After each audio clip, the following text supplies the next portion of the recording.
जोरदार तालियों से स्वागत कीजिए। हमारे बीच पहुंच चुके हैं minister of state for coal and mines Shri Satish Chandra Dubey ji. सब बहुत बहुत स्वागत है, आपने वक्त निकाला इस समिट के लिए। जैसे जैसे भारत तरक्की कर रहा है, हमारी ऊर्जा ज़रूरतें भी बढ़ रही हैं। जब हम नए भारत की परिकल्पना कर रहे हैं तो इसमें कोल एंड माइंस सेक्टर का बहुत बड़ा योगदान रहता है।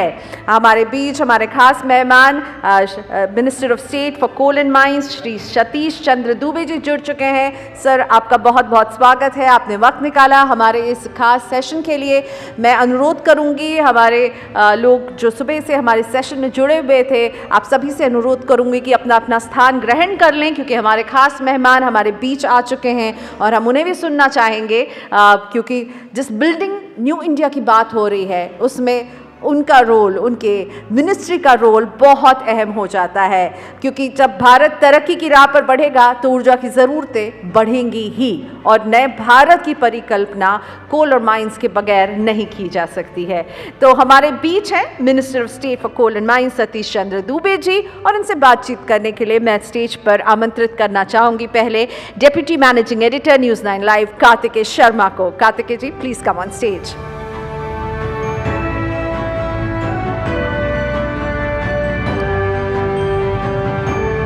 मैं चाहूँगा कि ऑनरेबल मिनिस्टर डाइस पे आएँ और उसके बाद हम बातचीत शुरू करें। नमस्कार, आपका स्वागत है।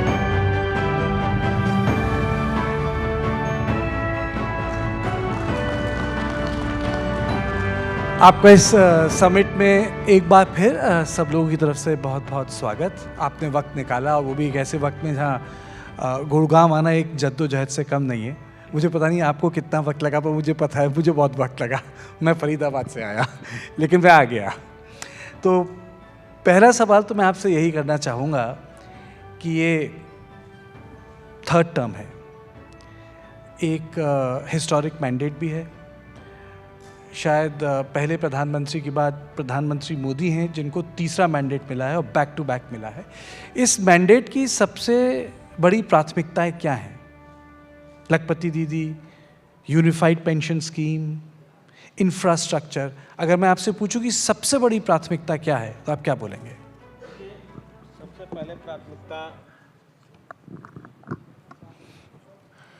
सबसे पहले प्राथमिकता नारी शक्ति को मजबूत करना।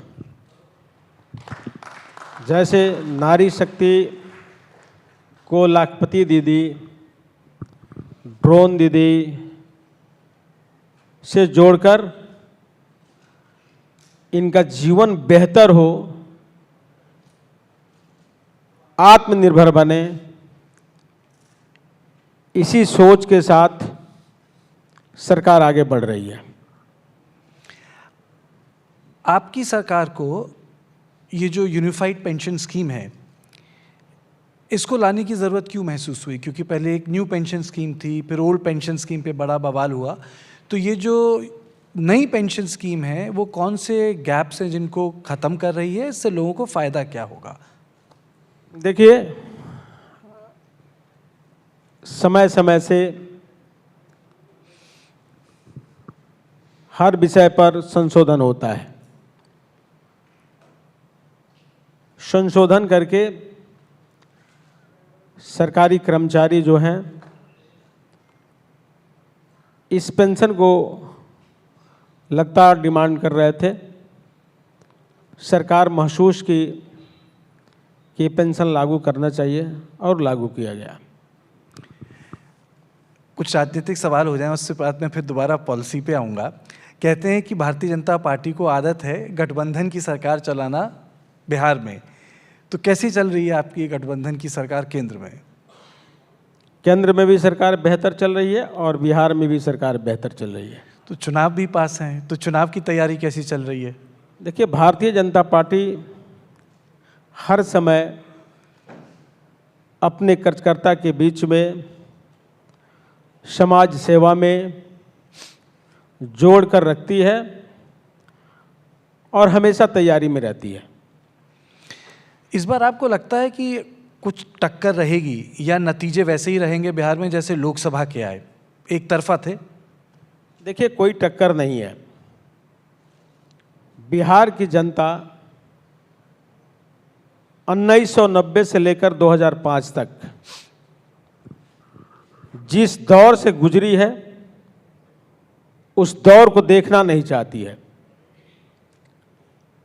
और एनडीए सरकार बिहार हित में बहुत बेहतर ढंग से काम कर रही है, इसलिए वहाँ कोई लड़ाई रहेगा ही नहीं। तो यानी आप कह रहे हैं कि ना आरजेडी का कुछ हवा रहेगी, ना ये कोई जिस गठबंधन में कोई दम रहेगा। इस बार आप लोगों की सरकार बनेगी दोबारा से? निश्चित रूप से सरकार बनेगी और प्रचंड बहुमत के साथ बनेगी। किसके नेतृत्व में बनेगी? लोग कहते हैं कि बीजेपी मेहनत बहुत करती है, लेकिन जब बात आती है प्रथम फर्स्ट ऑफिस की तो वहाँ रह जाती है। देखिए, बड़े फैसले हैं, इसके लिए राष्ट्रीय अध्यक्ष, इसके लिए बड़े नेतृत्व समय के साथ फैसला लेगा, लेकिन मैं इतना ही जानता हूं, मेरी व्यक्तिगत राय है कि नीतीश जी के नेतृत्व में बढ़िया काम हो रहा है और भविष्य में भी नीतीश जी के नेतृत्व में हम लोग चुनाव लड़ेंगे। तो यानी आप ये कह रहे हैं कि नीतीश जी के नेतृत्व में सरकार बनेगी, क्योंकि जब चुनाव होता है तो कई लोग मानते हैं कि भाई भारतीय जनता पार्टी क्यों नहीं बड़ी हो सकती? जब महाराष्ट्र में नंबर 1 पार्टी बन गई, हरियाणा में आपके मतलब अब 10 साल हो गए, कोई सोच नहीं सकता था 1980 में कि आप लोगों की सिंपल मेजॉरिटी आएगी। आप लोगों की सीट ज़्यादा है बिहार में, वोटिंग परसेंटेज आपका ज़्यादा है, फिर भी नीतीश जी का नेतृत्व बहुत अच्छा ढंग से साथ लेके चल रहा है और बिहार का विकास कर रहा है। फिर मैं वही बात दोहराऊंगा कि इसके लिए राष्ट्रीय अध्यक्ष और शीर्ष नेतृत्व समय समय से फैसला लेता है, लेकिन मेरी व्यक्तिगत राय है, व्यक्तिगत मैं जो जानता हूं उसके हिसाब से नीतीश जी के नेतृत्व में भी अगला चुनाव हम लोग लड़ेंगे।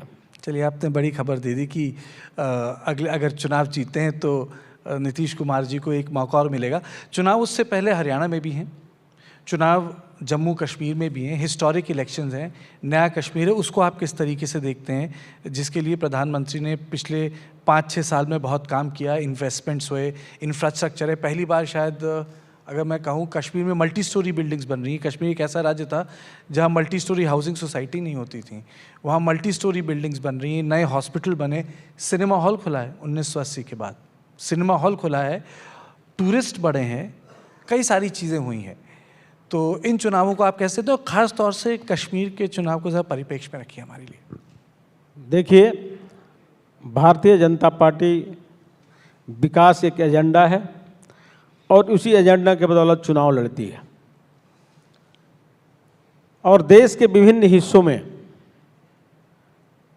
जहां विकास की ज़रूरत पड़ती है, जिस विभाग में पड़ती है, वहाँ निश्चित रूप से काम करके उस प्रदेश को आगे करने का प्रयास करती है, और उसी के तहत जम्मू कश्मीर में मिशन बना के काम किया गया है।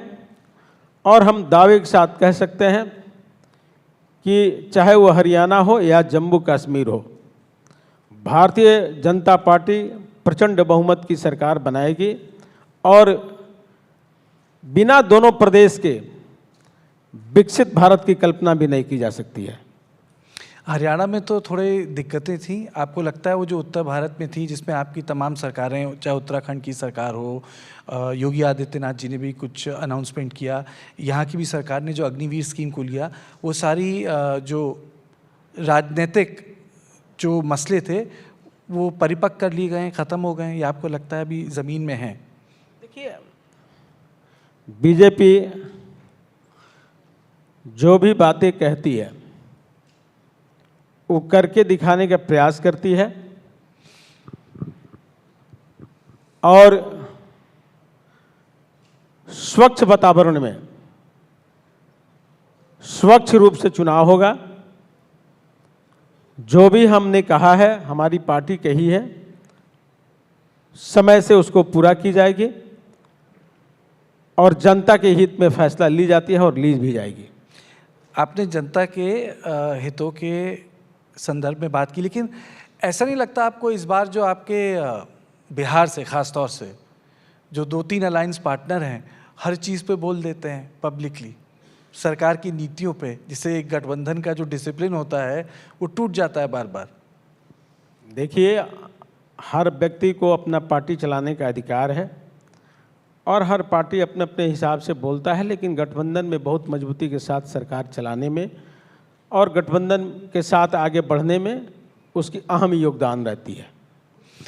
मैं आपका ज़्यादा वक्त नहीं लेना चाहूँगा, लेकिन अगर आप कुछ लखपति दीदी, ये जैसे मैंने यूनिफाइड पेंशन स्कीम के बारे में बात किया, आपने महिला विकास के बारे में बात किया, आने वाले वक्त में सरकार की इंफ्रास्ट्रक्चर और नीतियों को लेके जो प्राइमेसी है, जब फोकस एरिया है, उसके बारे में मैं आपसे सवाल पूछना चाहूँगा कि किस दिशा में काम किया जाएगा। जैसे कि 2019 में आते ही 370 हटा, एक बहुत बड़ा फैसला था। राम मंदिर का निर्माण हुआ बाद में, ये दूसरा टेन्योर था। पहले टेन्योर में डीमोनेटाइजेशन हुआ, जनधन का प्रधानमंत्री ने बहुत कस के एक आंदोलन छेड़ा और बात भी आई जब निर्मला सीतारमण जी ने और बाद में सब लोगों ने बोला कि 1971 में नेशनलाइज तो हुए थे बैंक, लेकिन जनधन के कारण ही गरीब लोगों तक पैसा पहुंचा। तो मैं चाहूँगा कि आप कुछ सरकार की कुछ जो बड़ी स्कीम्स हैं उसके बारे में बताएं। सबसे बड़ी बात है कि पूर्व प्रधानमंत्री स्वर्गीय राजीव गांधी जी कहा करते थे कि हम 1 रुपया भेजते हैं तो 85 पैसे रास्ते में ही रह जाती है। और आज़ादी के इतने दिनों के बाद भारत के ऐसे बहुत लोग था गांव में, शहर में, जिनकी अपनी बैंक अकाउंट नहीं हुआ करती थी। तो सबसे पहला 2014 में जनधन खाता योजना के तहत बहुत बड़ी संख्या में खाता खोला गया और आज जितनी भी सरकार की सब्सिडी होती है, कहीं करप्शन नहीं है। एक समय में सबके खाता में जो उसके लाभ लेने वाले हैं डायरेक्ट उसके खाते में जाता है, कहीं इसमें करप्शन नहीं है। और समय समय से चाहे गरीबों के लिए, खास करके महिलाओं को जो कष्ट खाना बनाने में होता था, गैस कनेक्शन गरीबों तक पहुंचाकर उन मां बहनों के आंगन में खुशी भेजकर, जो एक बहुत बड़ा फैसला था। आज़ादी के बाद हर घर में शौचालय नहीं था, जिसको हम इज्जत घर कहते हैं। मोदी जी ने गरीबों का दुख दर्द समझा और हर घर में शौचालय देने का प्रयास किया।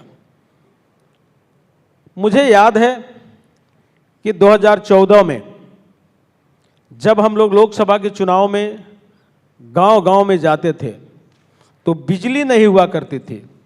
किसी गांव में अगर बिजली की तार पुल नज़र आता था तो ट्रांसफार्मर नहीं हुआ करता था। और राजीव गांधी विद्युतीकरण योजना के तहत 15 केवी और 25 केवी का ट्रांसफार्मर मिलता था। और गांव में बड़ी आबादी थी, कहीं ना कहीं बहुत लिमिट लोगों को कनेक्शन देना था, बाकी गांव के लोग वंचित रह जाते थे। तो अगर गांव के लोग प्रयास करके चोरी छुपे लगा भी लिए तो ट्रांसफार्मर जल जाता था और ट्रांसफार्मर चेंज करने का कोई उपाय नहीं था। तो पहला ये भी एक मिशन रहा कि हर घर में गैस कनेक्शन के साथ साथ हर घर में बिजली कनेक्शन भी पहुंचाया जाए, गांव में भी 22 घंटा बिजली रहे, और आज रह भी रहा है। और उतना ही नहीं, बिजली से किसानों को खेत में पानी निकालने का भी एक सुविधा प्रदान की गई है, जिससे किसानों को भी लाभ मिल रहा है। और किसान सम्मान निधि, हर गांव में प्रधानमंत्री सड़क योजना, हर जिला मुख्यालय को जोड़ने के लिए राष्ट्रीय राजमार्ग, सुदूर इलाके में रेलवे लाइन भी जाए, इसके लिए भी सरकार निरंतर प्रयास कर रही है। तो विकास, भारतीय जनता पार्टी एक ही विषय जानती है कि विकास जो जनहित में जरूरी है उसके लिए काम करती है और आगे भी करेगी। अब प्रधानमंत्री पिछले कई सालों से नवनिर्माण और नए भारत की कल्पना पे काम कर रहे हैं। अगर मैं आपसे पूछूं तो आप उस दृष्टि को कैसे देखते हैं, सरकारी कामकाज के ज़रिए, और दूसरा जो एक संगठन की प्रतिबद्धता होती है लोगों के बीच में जाके इसको संदेश पहुंचाने के लिए और समझाने के लिए कि जब नवनिर्माण और नया भारत की बात करते हैं तो उसका क्या मतलब है? देखिए, एक मूल मंत्र है, सबका साथ, सबका विकास, सबका सहयोग। कोई भी स्कीम जब बनाते हैं और उसको धरातल पे प्रचार प्रसार नहीं करेंगे तो फिर सरकार के बहुत सी योजना उसी तरह धरे पड़े रह जाती है, जैसे पूर्व की सरकार के अधीन था। लेकिन सरकार योजना भी बनाती है, मोदी जी की सरकार योजना भी बनाती है, और धरातल पे कैसे उन लोगों तक पहुंचाया जाए इसके लिए प्रयास भी करती है, चाहे वो संगठन के माध्यम से हो या सरकार के माध्यम से हो। इसमें सबका सहयोग अपेक्षित रहता है और सबको साथ लेके और उस योजना को धरातल पर उतारने में प्रयास किया जाता है। आपने डिलीवरी मैकेनिज्म के बारे में बताया, जिसमें आपने राजीव गांधी की सरकार पर बात की, आपने महिला सशक्तिकरण की भी बात की, लेकिन पिछले 10 साल में जो रूरल ट्रांसफॉर्मेशन है, जो ग्रामीण इलाकों की, आपने कनेक्टिविटी में बात की, लेकिन जो ग्रामीण इलाकों में जो आर्थिक विकास हुआ, मैं चाहूँगा कि आप उस पर प्रकाश डालें। आप असेंबली में भी रहे हैं, आपने लोकल पॉलिटिक्स भी एकदम ग्राउंड अप देखी है, क्या फ़र्क आया है? देखिए,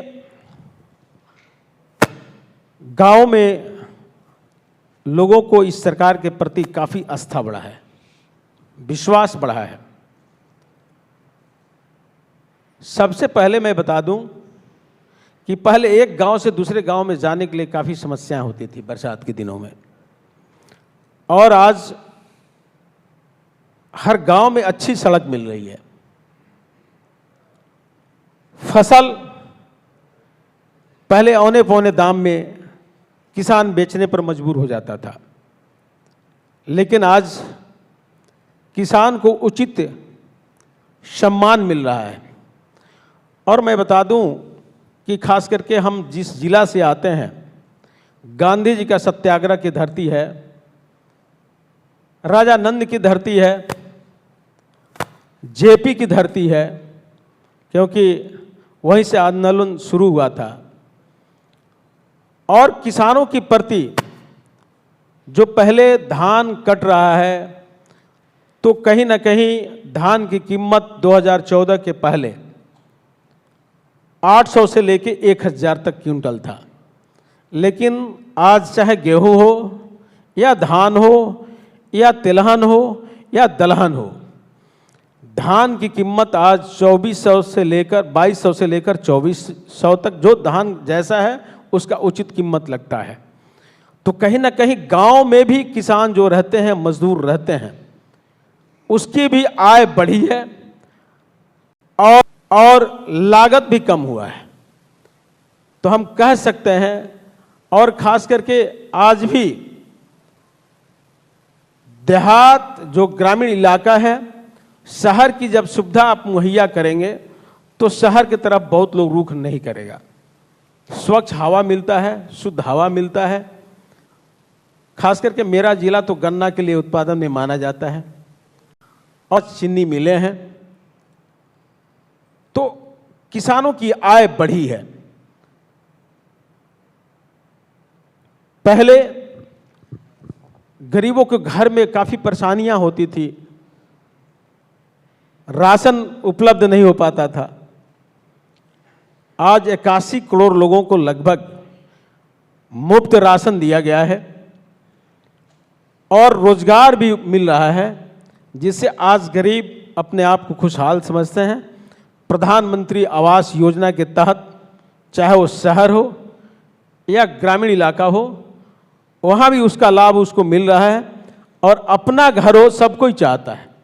जब गरीब को अपना घर की बात कल्पना करते हैं और जब उसको मिलता है तो उसको एक सपना अपना साकार होते हुए दिखता है, और जितना दिल से दुआ दे सकता है वो आदरणीय प्रधानमंत्री मोदी जी को देता है। इससे पहले कि मैं सेशन ख़त्म करूं, ये हाल फिलहाल पिछले 1 साल में आपने देखा होगा कि हमारी राजनीति में एक मोड़ आया है, और वो मोड़ थोड़ा प्रचुर और प्रखर रूप से लोकसभा चुनावों में आपने भी देखा होगा, जिसमें लाल किताब हाथ में, हाँ, और दूसरा कि पिछड़ों के लिए कुछ नहीं हो रहा है। आप इसे कैसे देखते हैं? देखिए, चुनावी स्टंट बना के संविधान खतरे में है, इसकी चर्चाएं विपक्षी ने बहुत मजबूती में किया और पब्लिक को दिग्भ्रमित भी किया। लेकिन जो पब्लिक उनकी बातों में आके पड़ी, आज पछता रही है। उसको कहीं ना कहीं लग रहा है कि मैं ठगा हुआ हूं, और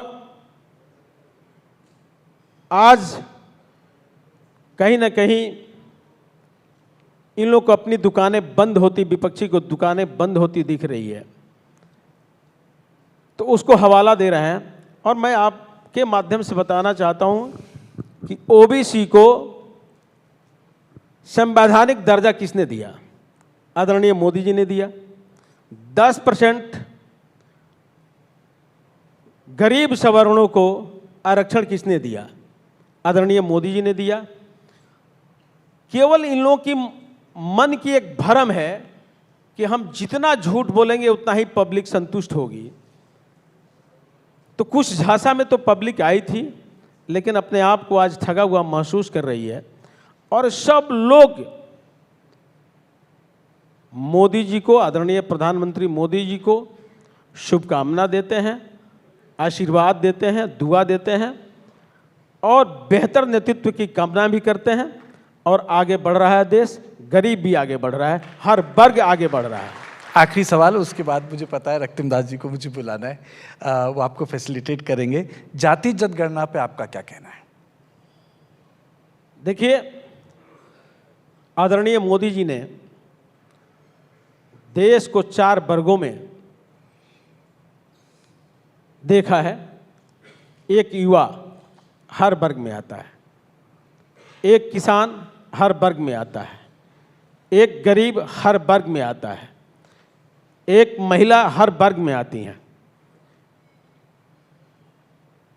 और एक चुनावी स्टंट है जातीय जनगणना करके पब्लिक को दिग्भ्रमित करने का। हम तो सबको साथ लेके चलना चाहते हैं। हमने प्रधानमंत्री आवास योजना में कहाँ कहा है कि अति पिछड़ा को नहीं देंगे, पिछड़ा को देंगे? हम तो सब जो उसके लायक है, जो उसके हकदार है, हम उसको देने के लिए तैयार हैं। केवल इन लोगों के पास एक ही विषय है कि केवल एक ही सपना देखते हैं मुंगेरी लाल को कि कैसे मोदी जी के विकास के रथ को रोकें, और उनको पता नहीं है कि पूरे भारत की जनता मोदी जी के साथ खड़ी है, उनकी आशीर्वाद खड़ी है, वो रथ रुकने वाला नहीं है। वैसे वैचारिक रूप से, क्योंकि खत्म हो रहा है अभी सेशन, होना चाहिए नहीं होना चाहिए? क्योंकि यह मसला ऐसा है कि आपके पार्टी के एमपी भी बोल रहे हैं, बाहर के लोग भी बोल रहे हैं। सरकार जब उचित समय देखेगी तो कराएगी। चलिए, बहुत बहुत शुक्रिया, आपने वक्त निकाला, तमाम सवालों का जवाब दिया। और अभी आप बच जाइएगा, मैं अपनी कुलीग प्रियंका को बुलाना चाहूँगा। धन्यवाद आप दोनों का ही। सर बने रहिए मंच में। मैं अब स्टेज पर अनुरोध करूंगी मिनिस्टर को फेलिसिटेट करने के लिए TV9 के chief growth officer mister रक्तिम Das ji से कि वो स्टेज पर आए। Sir please.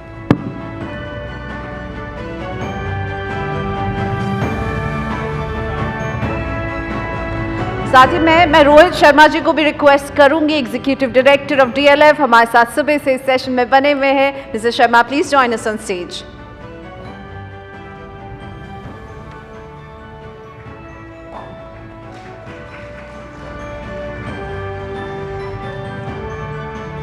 जोरदार तालियां इस शानदार सेशन के लिए। सुबह से इंफ्रास्ट्रक्चर ग्रोथ की तो बात की, पर थोड़ा सा अब राजनीति का तड़का कार्तिकेय शर्मा के साथ इस सेशन में।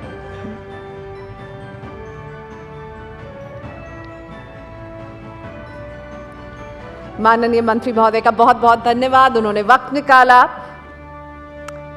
शुक्रिया सर।